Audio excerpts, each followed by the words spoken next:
Hi, I'm Sam. And I'm Rev. And we are on America's Great Loop aboard the Here's to Us. It's Yes. a Carver 504 motor yacht. And we're just having a blast. And we're going to tell you about our most recent journey, which was a blast, 19 hours. It was not a blast. And we call it the crossing. No. Because we go from Okay, Carrabelle. let me just say that I didn't know that the crossing was even a thing before I agreed to do this loop thing. I didn't know what a lock was, and I certainly didn't know what the crossing was. We were up in Michigan, and I overhear someone, a female, talking about she was nervous about doing the crossing. So, of course, I asked Sam what it is. Oh, don't worry about it. It'll be fine.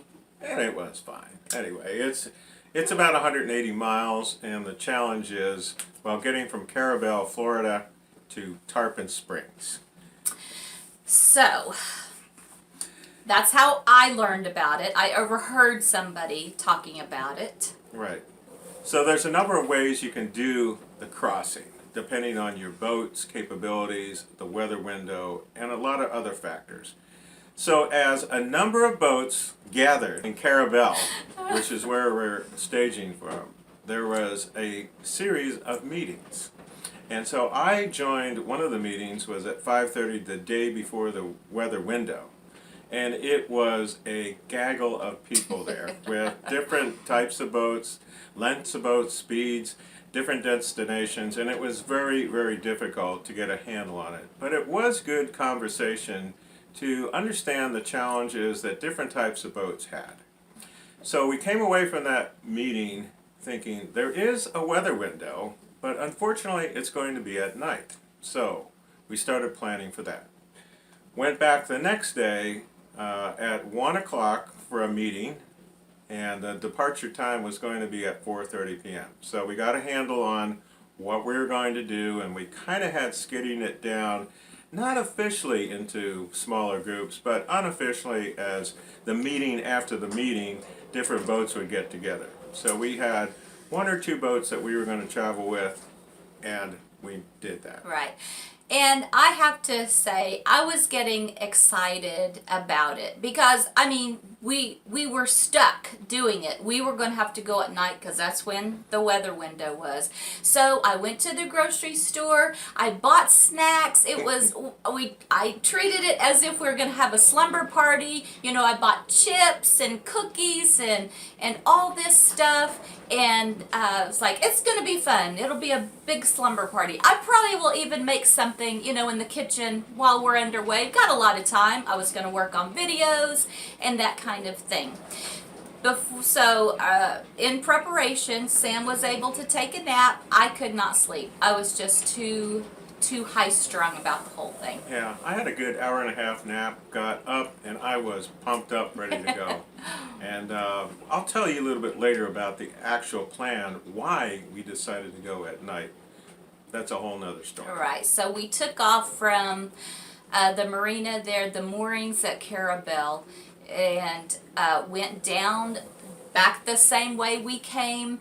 To pump ourselves up, I guess, Sam played Ride of the Valkyries from Apocalypse Now. Right. Put us in the mood. Yeah. And yeah, there was no wake going out. It was nice scenery. And they were getting ready for their Christmas boat parade that was going to happen about an hour and a half later. So another thing is why we wanted to get out of there. Yeah. Okay. So we were, you know, listening to tunes and all pumped up. But over on the right-hand side, I saw this sunken ship. It was on the left-hand side. I'm sorry, left-hand side, and it was just a little disturbing. I thought this better not be a sign of things to come. Yeah. And of course, the fishermen found us again. It seems like every time we go out of a harbor or a marina, fishermen are there waiting for us, but they got out of our way. Yeah, and, so at this time we were still very excited because we had barely left the marina. All right, it's go time. We have just departed Carrabelle, Florida, and we're heading out the Carrabelle Channel to the south end of Dog Island, where we'll pick up a course direct to Tarpon Springs, and with luck 17 hours later, we'll see. You did hear that correctly. 17 hours. Yeah, we could get there faster, but there's no reason to do it because we're departing here under optimal conditions. It's beautiful. It's beautiful. Hey, look at this. And the sun will set here just as we get into the Gulf of Mexico. That's the kind of way we timed it. The current is good. The waves are good. Wind is good. So the sun will set. We'll have darkness for a little bit, and then we will see what we expect to be a great moonrise. Mm-hmm. It's almost a full moon. It was a full moon a couple nights ago, so I think it's still 97% illumination. Yeah, So we'll see the sun. We left Carrabelle at 4:45 p.m. Yeah. So, Yeah. very exciting. So we'll be giving you updates here along the voyage as we go, and hopefully we're not going to see anything worse than about 2.5 footers, and we should have the wind on our back and pushing us all the way. All right. See ya. Once we got out there, we passed a boat coming toward us, but after we got out there, there was a beautiful sunset, and I took that as a good sign. And so about an hour later, we had a great feeling that this was going to be a calm crossing. The water was calm. We left the shore, basically the southern tip of Dog Island, and there we were. Okay, so we've been traveling about an hour. Yes. The sun just went down. Yes, it did. Right over here. Exactly on time, 5:41, and our Garmin switched over to nighttime mode. We're kind of getting a gentle 2 to 3 feet, gentle swells, and I expect those will even out here as the night goes on. But it's very comfortable, and you can see our Garmin is in the nighttime mode over here, switched right at sunset. It's all programmed inside of it, and we set a course. We have a boat that is following us in the back, Archimedes, and we've cross-checked our tracks with them. We're also on channel 68. The other boats that are ahead of us are on 68, and I can also see a couple of them that are AIS equipped on the chart plot. So it's like starting to get dark. The next event we are going to look for is the moon to come up. We'll see the moon rise and hopefully have some illumination out there. But it looks like it's going to be a great night. We're estimating off the coast of Tarpon Springs right now, 10:22 in the morning. So it's going to be a long night. Arrival time. Yeah, arrival 10:22 in the morning. 10:22 in the morning, okay. And we ought to be going in on a rising tide into our dock there. So we're try to stay up all night, and we got a lot of snacks and music. Not try, we will do it. And let the boat drive itself, but watch the automation and make sure everything is. And then we'll be taking readings of our instrumentation here every hour or so. Okay then. All right. Talk to you later. And then here we are 4 hours later. The moon has come up, and we could see the moon rising off to the port side. And it was great because it gave us a horizon, and that kind of gave us a little bit feeling of stability out there, and we could see how much we were rolling and rocking. Right. Hello from the bridge of the Here's to Us. We are, looks like, let's see, 4 hours into our voyage. 4 hours? Yeah, 4 hours into the voyage. Seems like 3 days. And so far it's been kind of a little rocking and a rolling. A little rough. We have had one boat already it was a single engine boat, and it lost its engine, had an overheat problem and shut down. But we're out here, it's kind of a moonlit night, and we are rocking and rolling. We're tacking about 30 degrees off course to get a smooth ride. And we'll just kind of hold this. We're only, GPS has us 4.28 I don't know if you can miles see that. left of the track. And we have a AIS target out to our 10 o'clock. One of the boats called Short Vacation is out there. So we're just kind of motoring along here and at about 9.5 to 10 miles an hour. And just kind of tug it out here. Yeah. So the crossing. Love it. See ya. After that, I got sick.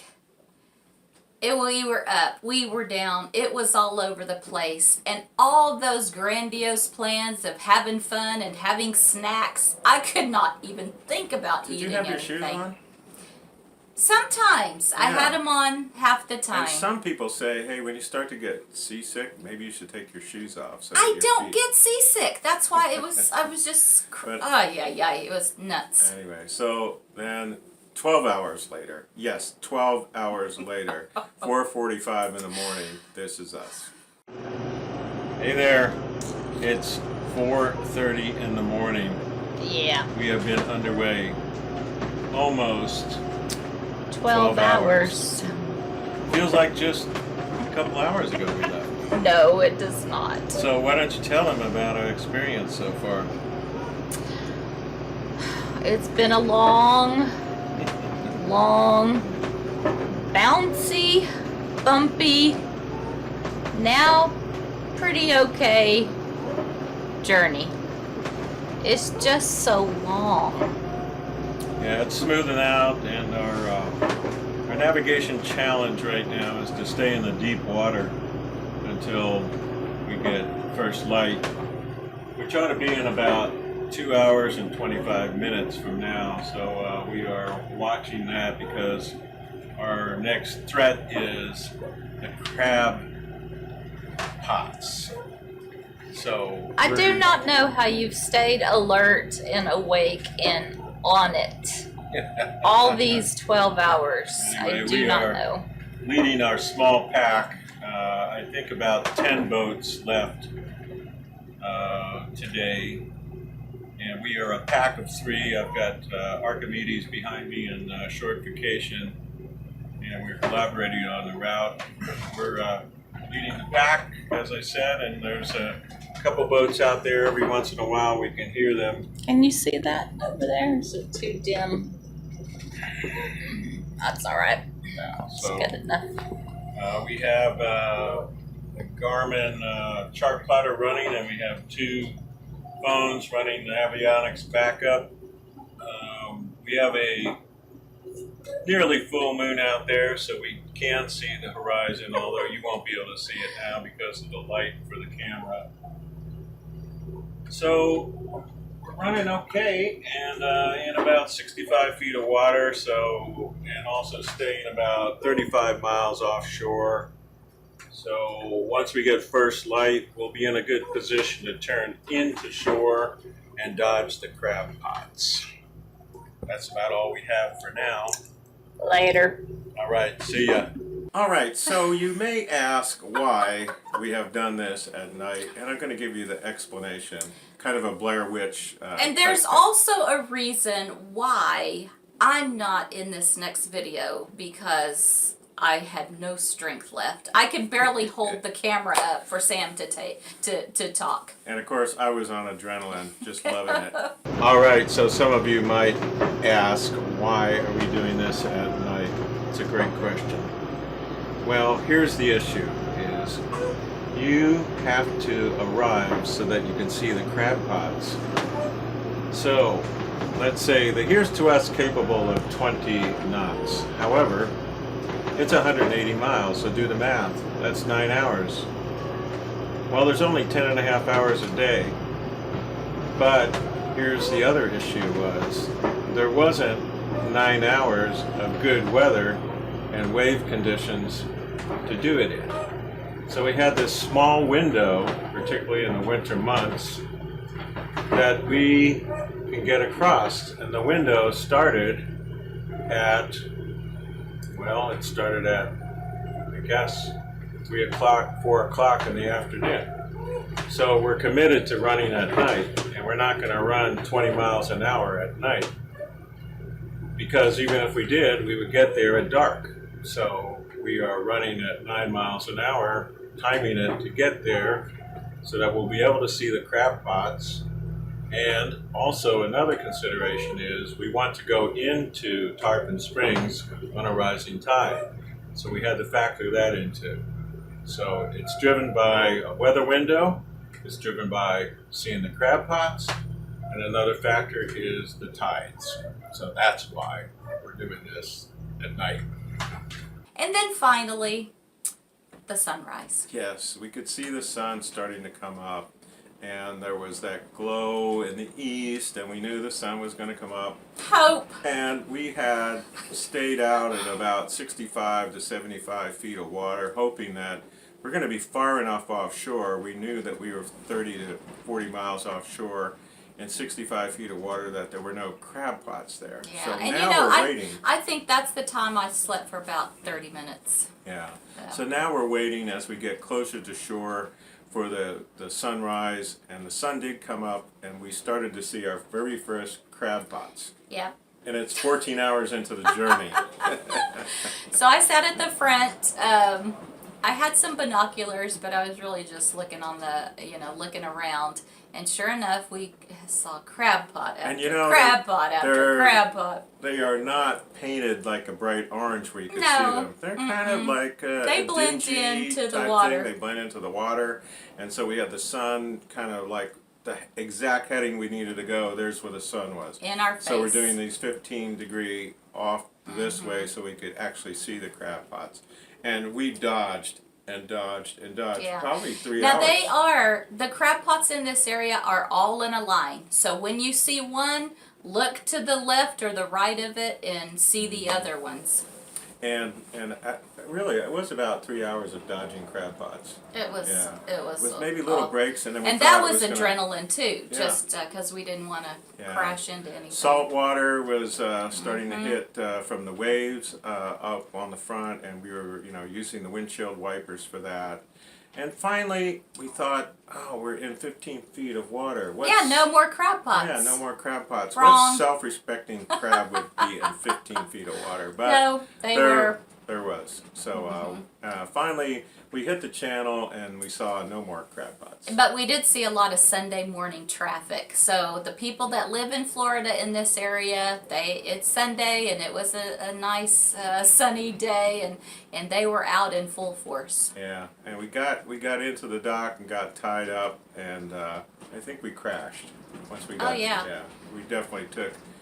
It was about noon, a little after noon, and we took about a good 2-hour nap. Didn't want to stay asleep the whole time Right. because we'd never get to sleep at night. But woke up refreshed, discovered a water pump leak prior to that, and had called a mechanic, and Right. they came out the next day. I do want to apologize because I like to do our Sunday newsletter every Sunday. You can sign up for that at our website, whatyachttodo.com, and it just did not happen on Sunday.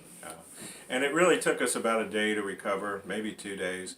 We decided longer to than stay that. here at Port Tarpon for a week, and because there was so much to do. Well, we had some work on the boat that was going to be done, and there was so much to do. So we met. We met Mike and Terry. Mike hangs out because they have a boat right over there under the covered spot.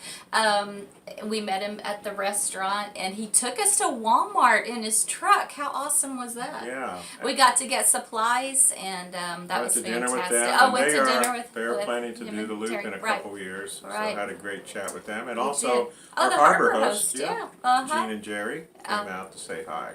Right. And also had found a canvas shop here, Seabird Canvas. They did some work that I was wanting to get done. Yes. Even though the Here's to Us has hard top all the way around, I wanted to get some canvas covers for the cockpit windows in the back to kind of block out some of the sun. Right. So that got done. Great job there by We Eric. did take a tour of the area. They have a trolley called the Jolly Trolley. It cost $5.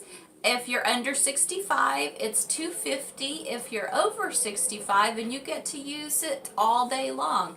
And we started at Tarpon Springs in the Greek area, and we went to Clearwater Beach for lunch. That was awesome. Place Yeah. called Frenchie's. Yeah, very good. And then back we had baklava back Yeah. here at the. Well, before that, though, we stopped in Dunedin.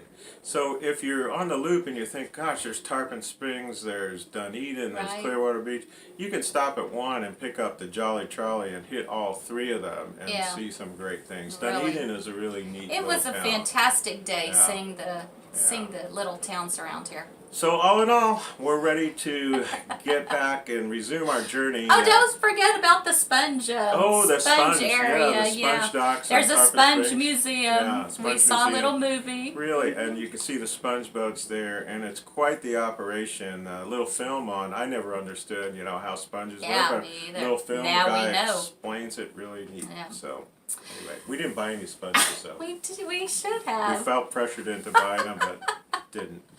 Right. All right. See you next time on the Here's to Us. I hope we have a much more boring video for you. All right. Take care. Bye.